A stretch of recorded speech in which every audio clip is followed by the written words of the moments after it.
possible for us to be able to get him over to Manchester. So for the first time, it's his first time in the UK, and I'm excited that we're going to get to hear from him today. So would you welcome with me, James Kawaalya'S from Uganda. James, it's good to have you in Manchester. Amen. I thank God that I'm here.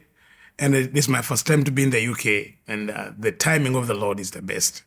I know this is the first time also I am recording my testimony in its fullness. Most have been sharing in different platforms, but this is the first time I'm sitting in a recording to share my life testimony.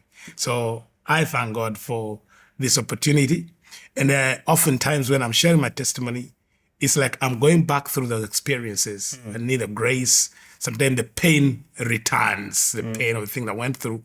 But I thank God that now, after many years, now it's 23 years since I gave my life to Jesus Christ. Wow. And the 23 years has been amazing. Wow. I have seen the goodness of God. And also, as we start this journey, I want to tell the people that the purpose is to glorify Jesus.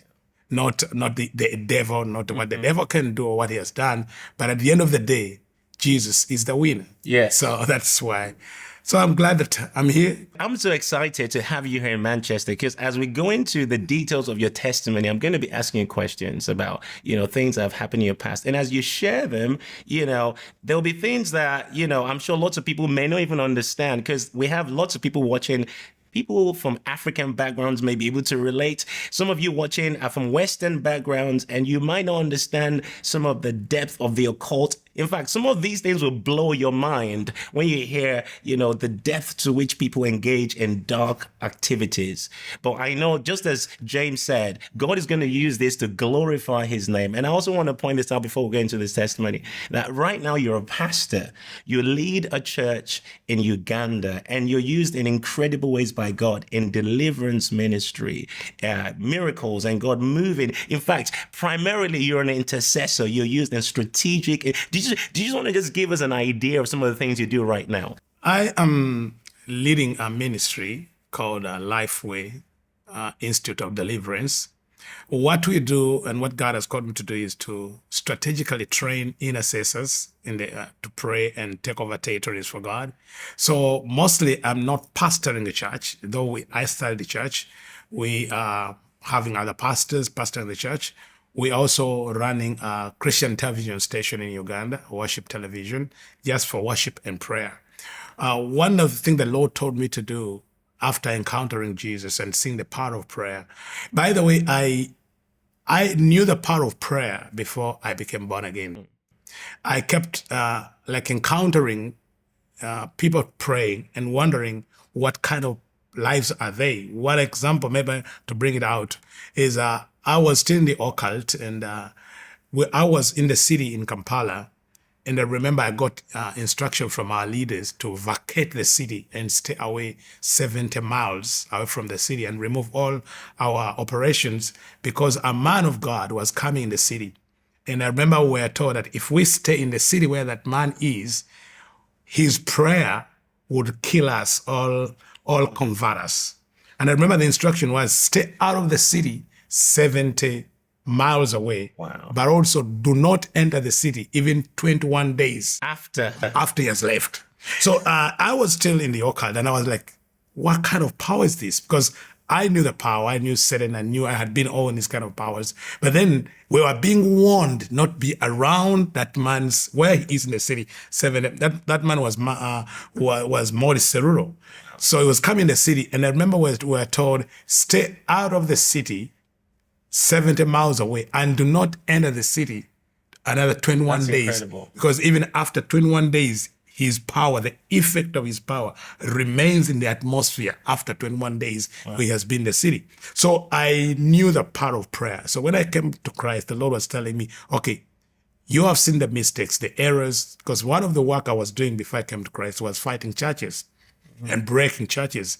And the Lord was saying, now, you know how you broke these churches, and you know what were the errors and the mistakes and the weaknesses. So can you train an army of intercessors all over the world to bring out, to stand and take territories? Wow. So we are working with nations like Sri Lanka. We will have work in Sri Lanka, I work in Singapore, I work in Botswana, I work in Gabon, and a few places where I've been doing. You've been in Europe to a few places Europe. as well. We're having a work in Munich.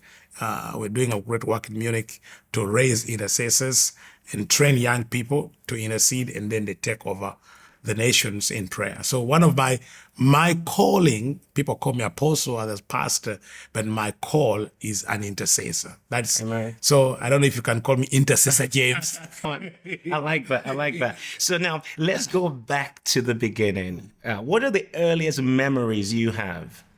My memory, when I was around 3 years, I realized in my home I was living with my mom and my uncle, the brother to my mom, and no one else.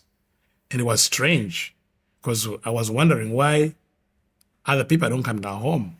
Later I realized that when I was 3 months old, my father and my sisters left the home and did not return because of the strange things that were happening in the house, in the home. Now, I don't know what happened, the strange things.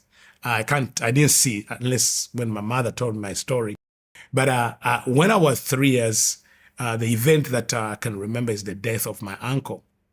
And when I began now my initiation into witchcraft, when I was 3 years. I want us to come back to the death of your uncle, but before we come back to that, can you tell us what happened before you were born? Because this is really critical part of understanding your journey.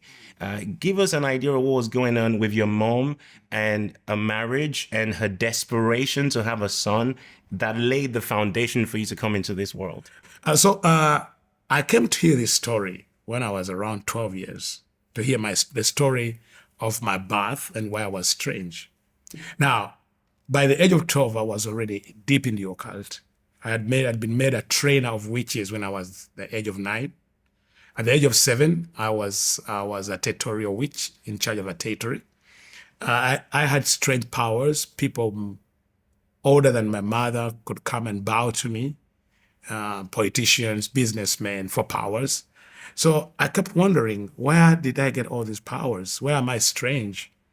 But my mother kept taking me to different witch doctors for help to be delivered from those powers. But several times we could go to these places to the witch doctors, and the witch doctors could chase my mother away, claiming that when she takes me to them, I steal their powers. So like even the witches, the sorcerers, the diviners, even they hated me because they were, this baby has strange powers. So my mother decided to take me to a man in Pemba. Pemba is in Tanzania, in the Indian Ocean, who was